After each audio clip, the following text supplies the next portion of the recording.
I'm just repeating what you said at other meetings. Maybe it wasn't correct, but that's what you said. So again, that's not how you act. You acted as a board. You never act on your own like that. That always should be coming to the president. The president should be going to the general manager. I mean, if we were all to do that, then craziness does ensue. And then for you to even, you know, like what the previous speaker said, citizens have a different, well, let me just put it this way. Directors have a different way that they have to conduct themselves, different from everyday citizens. So you have to adhere to a different set of procedures. You are acting as one. So anyway, that's all I have to say. And you know, if you're not really uncertain about any of this, then there are other people that would be happy to take your place in November. So that is all I have to say. Thank you. So once again, to clarify for the record, Mr. Director Davis did not ask me for a phone number for anyone at Cal Poly. I did not provide a phone number for anyone at Cal Poly. No one at Cal Poly was called. So if there is this rampant misinformation running about, it's incorrect. Do you have anything else to add? Yeah, the phone number that I called was taken off the truck that pulled out of there. That's where I got the phone number. That it was Pacific Oil, I think, or something. But anyway, the phone number's on there and so on. And I called that number, the trucking company. And I wanted to know, were they dumping in or pulling out of our pond? And they told me they were pulling out, or they were dumping in. And I asked them what they were dumping in, and for your answer, ma'am, you asked and they said they were hauling rainwater and pig waste is what they were dumping in our treatment plant. Any other public comment? Y'all know my name. Hi. Clarification. A few minutes ago, you stated you called President Sangster to let him inform him of this. Yeah, just let him know. And then you stated on the phone call, you said, yes, get more information. Is that correct? Did I understand you correctly on that? So we have no idea who it is or what it is. So okay. we get more information. At the end of the day, if my supervisor told me that, I understand y'all are equal. Everybody has equal weight, but you're the president of the board. If the president of the board told me, I would see that as permission to call and get that information. So do I believe he acted on his own? Maybe out of order on steps? On his own? No. Since you were the one that made the phone call, maybe you can answer this, because I know we're not allowed to address Kelly, even though we love you. What's the difference between pig waste and human waste? It's all waste. If I can get a pig heart, then what's the difference of pig waste going in the pond? I'm not understanding. If it's rainwater, the ponds are catching rainwater right now. If I flush the toilet here, it's going into the pond. So I don't understand the difference. Can you answer that maybe, since you talked to them? They told me it was pig waste. I understand what they told you it was. It's not a debate. No, I'm not trying to debate. I'm just trying to ask this. When you're finished with your comment, then he can respond if he chooses. So if you're finished, then if you choose to respond, you can. No, cool. Okay, thank you, that's all I need. So any other public comment? Real quick, just real quick, just because I think there's a misconception of what the supposed violation is, and it is not requesting information or seeking information.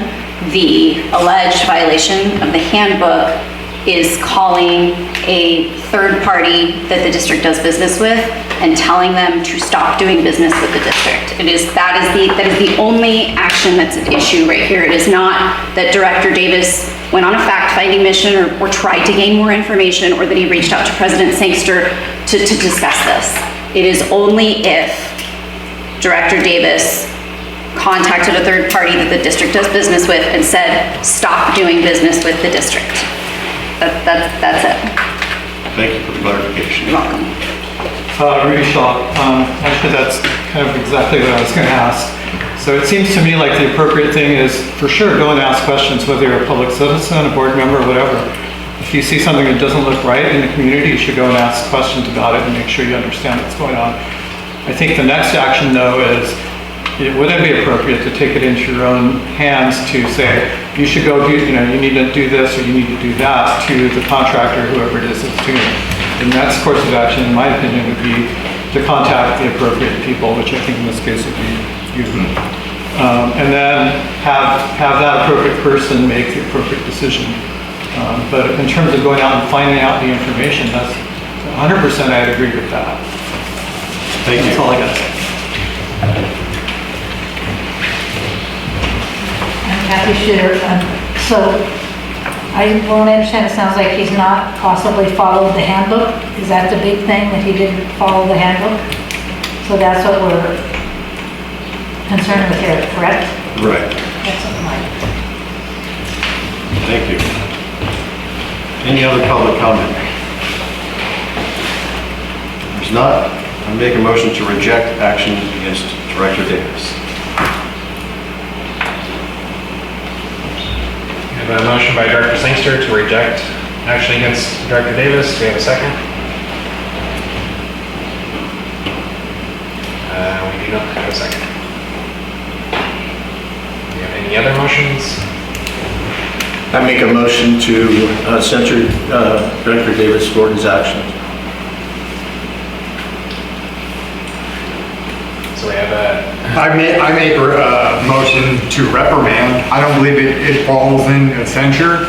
I mean, it's right on that cusp, but I mean, I do feel we have these policies for a reason. We have this handbook we're supposed to follow. And if we don't follow it, it's anarchy. Do whatever you want. And I don't feel he needs to be censured, but I feel a reprimand is basically like, hey, don't do it again. Is that? An admonishment is a, hey, don't do it again. Okay. A reprimand is a little more normal, but less formal than a resolution. Okay. Then I feel an admonishment. I would like to amend my motion to an admonishment. so we have a motion by Director Smiley and second by Director Beatty to admonish Director Davis. Roll call, please. What do you mean? Right. Director Beatty? Yes. Director Davis? Oh, you can't do it. Director Smiley? Yes. Director Sangster? No. So it fails to, 2, 1. do you have any other motions? I mean, I was trying to go with the one, I felt like, the one that just say, hey, don't do it again. I would figure our president would be right on that, saying, hey, follow policy, follow the handbook. If I did that, I would be on the chopping block right now. You know that. If he did that, be on the chopping block. Same thing goes for you. If we went against handbook, we would be on the chopping block. And what does that show our community? That we're not going to follow our handbook? That it's not okay? That he's allowed to just get away with it? I don't feel that's right. And I mean, censoring, sure, I feel that's going a little overboard. At least saying, hey, don't do it again. I mean, I feel that's what should happen. Because it was just skimmed over like it was nothing. Oh yeah, I can go around saying, telling contractors, we're not doing business with you anymore. I mean, I don't feel that's right. if you want me to respond. Yeah, go ahead. Again, I don't think that he did it with any intent. I think his intentions were for the good of the community. So I think that through this process, he certainly realizes that perhaps maybe the actions taken were not appropriate or maybe not the right steps were taken. So I think the setting here is already, hey, don't do it. If we're going to publicly put something in record that I'm not interested in having a resolution to formally admonish him, where we're going to vote on it as a resolution and put it in a record. We've already discussed this, quite frankly, a lot longer than I care to. For me, this is all a waste of time.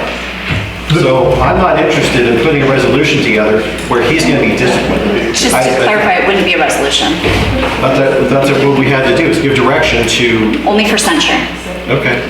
For an admonishment, it is literally the vote alone of, we don't agree with what you did and you shouldn't have done it, and that's it, and we move on and it never comes back again. I think we're all pretty clear. I think that Director Davis is pretty clear. He hasn't once showed any sort of any sympathy, he hasn't showed that he has cared one bit towards this, President Sangster. He hasn't said one thing admitting that he felt like he was in the wrong, that was okay. And you have to admit that I have, with my 2 years, I have not heard him say once that, hey, I messed up, I shouldn't have done that, my bad, I'm sorry. I haven't heard that one bit. And I don't feel like, I mean, if man up, you do something that you're not supposed to, you take responsibility for it. And Director Davis hasn't done that. It seems like you're apologizing for him. You're essentially speaking for him. I'm not speaking. Well, I'm just saying. I'm telling you how I see that things occur. Okay. I'm not here to speak for Director Davis. Director Davis can speak on his own. And that's what, if he would have shown that, hey, I'm sorry, I messed up. Then I mean, admonishment, that's essentially what you're saying is a slap on the wrist, don't do it again. Yeah. And I feel that's right. I do. That's the other two, I don't feel it went that far. Nobody got hurt, and it's not like it's a huge contract that we're losing. But still, contract nonetheless, acting on his own. We have policies for this. If that's the case, then we should make another policy in the handbook that says that we don't need to follow the policies in the handbook. I mean, essentially, that's what the handbook is trash then. So I could go against something in that handbook, and you can't censure me, admonish me, or reprimand me because, hey, I'll use this same thing. Well, Mr. Davis did it, so why can't I? So there's a long history of individuals on this board. I don't, between everybody else, I don't care how, I'm new, but I can, like last time actually, when you tried to censure me, I stood up for myself. And I owned up to my mistake. Yeah, I messed up. I got no problem with that. A real man owns up to his mistakes. And that's what I ask for. At least own up to your mistake. And then I'll walk away and I'll be done with it. I'll agree with it. But I haven't heard that. And that's all I've been asking for, Ashley. I like Owen. I like you, I like Smiley. I have no problem. I like John. I have no issues with you guys. I don't, old stuff, that don't matter to me. I'm the young new guy, I like everybody. I agree with everything you said. And the one thing that, since we're still in this same public hearing, Director Smiley didn't own to things he did. He blamed it on him driving by his house. We all know it's not true. I'm just saying, we're here, I don't want to just brought me into the rehash it. conversation. So we're having this discussion about people that don't admit the things that they do, that could be mistakes, or say that they might have done something incorrect or wrong, or maybe not the right thing. I agree. We all make mistakes. We're all human. If Director Davis wants to say that he made a mistake and he's sorry for what he did, that's completely on Director Davis. I think, we're here, once again, spending time on this. Yeah, it's a colossal waste of time. Correct. And to what end? I'm not going to speak for him, but I think that we all in this room have understood that the proper steps weren't taken. I would leave it to Director Davis to say whether that's how he feels about it or not, but I mean, I don't know what more you want to do. Can I make a motion? No. You can't, on this item, you cannot make a motion. Yeah, sorry. You're not allowed to act on your own censure proceeding. I'm trying to move to the next item. I know, I'm sorry, but you can't.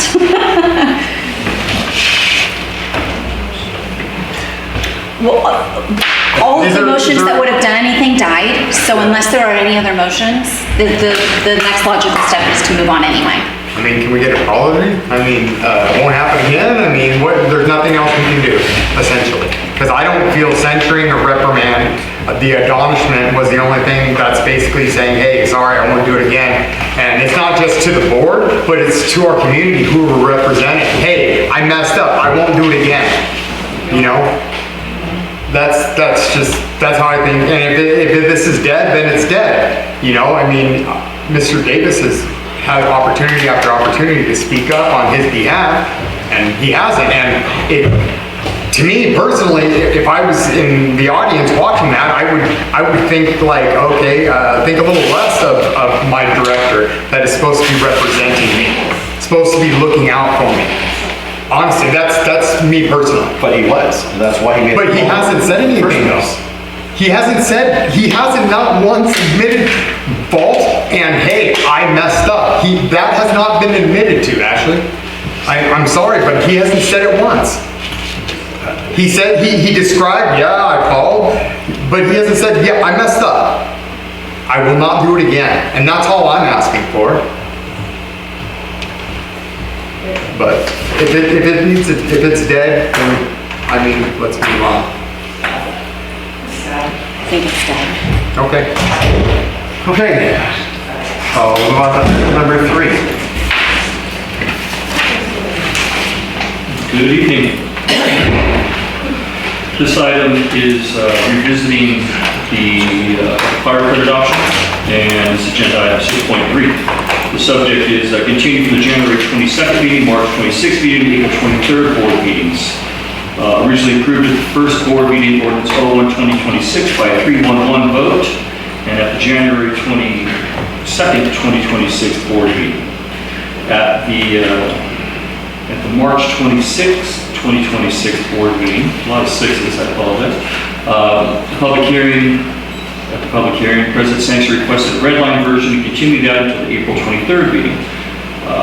The red line was presented at the April meeting, and it failed to pass with a 2-1-1. And the item was continued to the May 28th meeting, so here we are. And the suggested action is to waive the second reading and read by title only and adopt an ordinance by the San Miguel Community Service District Board of Directors adopting the 2025 California Fire Code, 2025 California Building Code, and the 2025 California Wildland Urban Interface Code, and local ordinance 01/2026. And the discussion reads as, for the purpose of this ordinance is to formally adopt the 2025 Fire Code, including amendments, errata, appendices, the 2025 California Building Code, Chapter 7A, including related reference sections, 2025 Wildland Urban Interface Code, and local ordinance 01/2026 as the basis for all fire life safety items for the purpose of ratification by the County of San Luis Obispo Board of Supervisors. The district has been operating in the 2022 Fire Code, including local ordinance 01/2023. That's when the 2022 Fire Code was adopted. And it is the district's responsibility to adopt and use the California Fire Code every 3 years as necessary throughout the code cycles. The district must include any local ordinances at the time of current code adoption. The purpose of adopting local ordinances is to assure that the fire life and safety issues directly related to the agency having jurisdiction, the AHJ, that is the San Miguel Fire Department, are properly mitigated to the best of the AHJ's ability. And in order to remain compliant with current county and state regulations. It's necessary to adopt the current California Fire Code in its entirety, including all amendments or appendices A through M, and local ordinance 01/2026. Once again, on January 26th, by a vote of 3-1, one vacancy, the board approved the first reading of the ordinance. The public hearing was held on March 26th at a regular board meeting, and by a vote of 2-1, one absent, one vacant, the board continued on to the April 23rd meeting, requested red line version, and it failed to pass. 2-1, one absent, one vacancy, and here we are at the May 28th regular board meeting seeking approval. Fiscal impact is limited to staff and legal counsel at the time.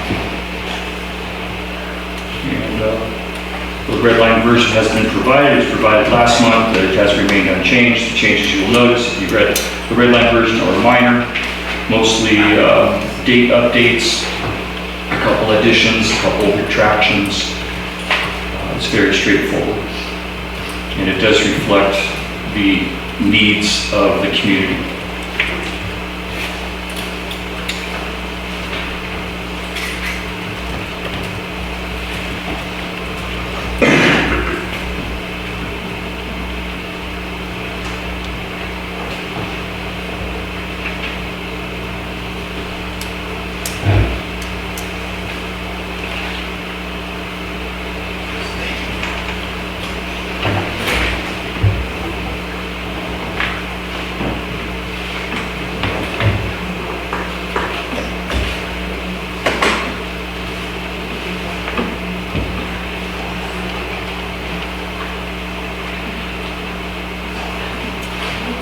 Comments or questions by the board?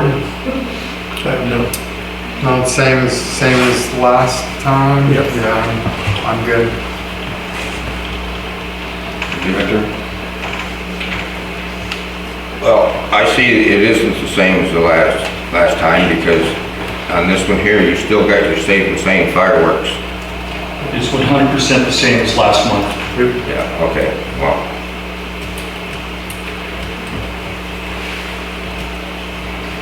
Legal would not let me change it, I'm sure, if I wanted to. Nope, it was in the first reading. It's got to be in the second reading unless the board took action.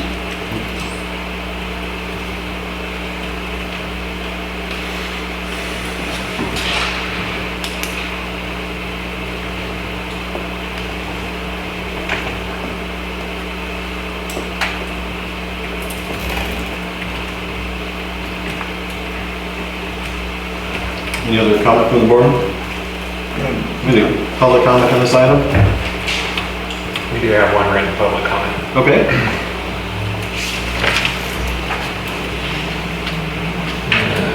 To the board of directors, this is my fourth email for the same topic, and I have not gotten a response. I hope someone can clarify this for me.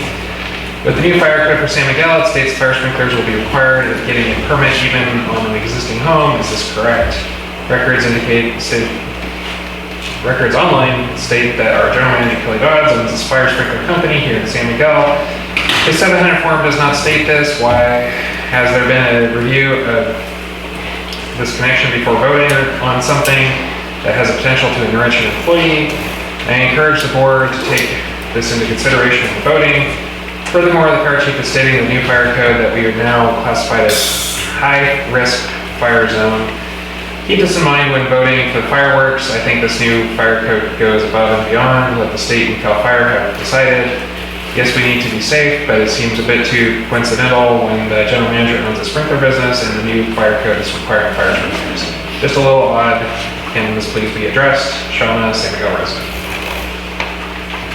Thank you. So I could speak to that if you like. Okay.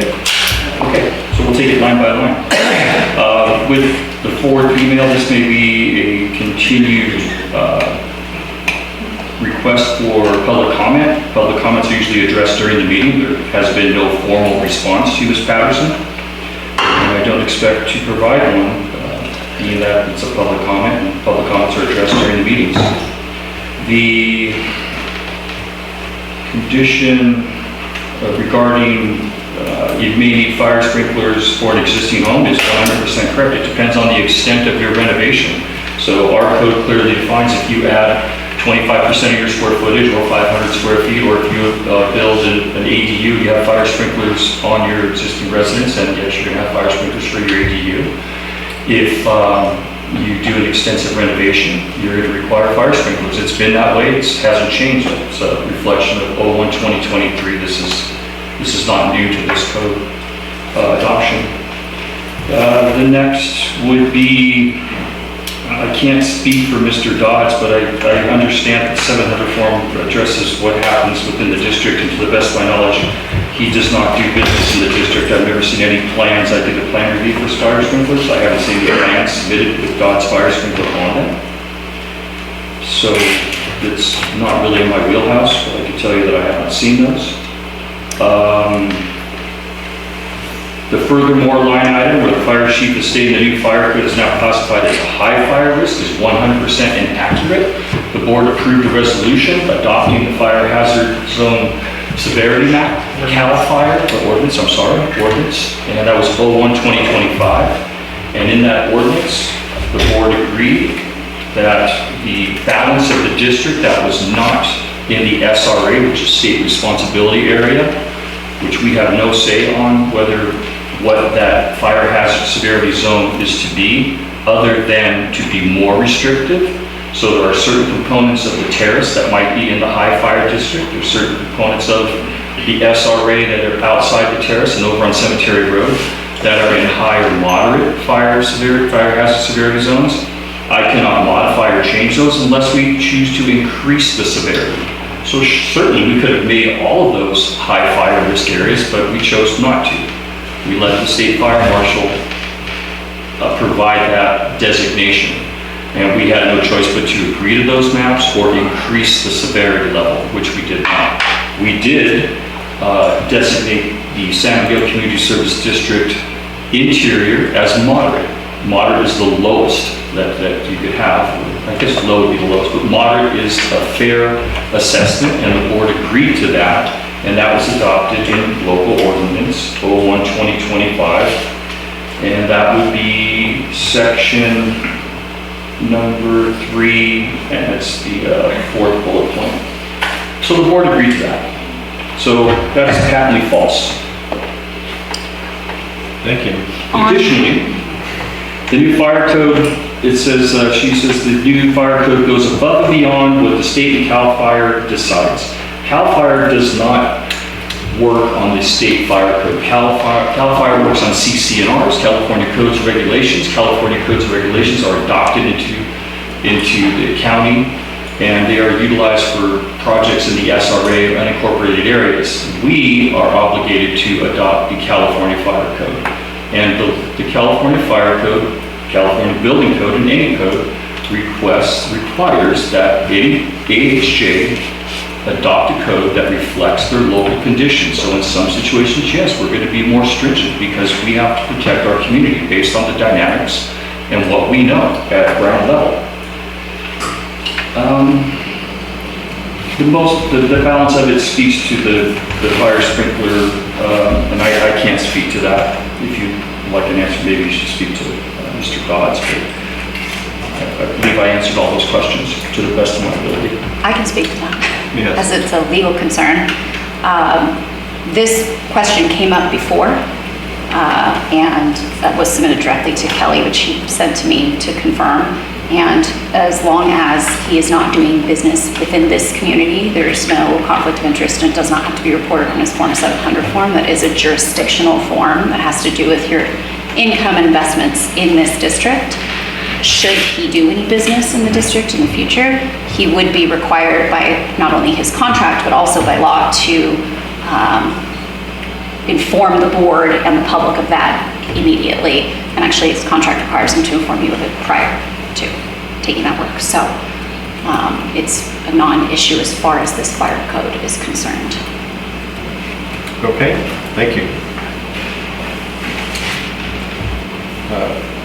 No other public comment, I take it?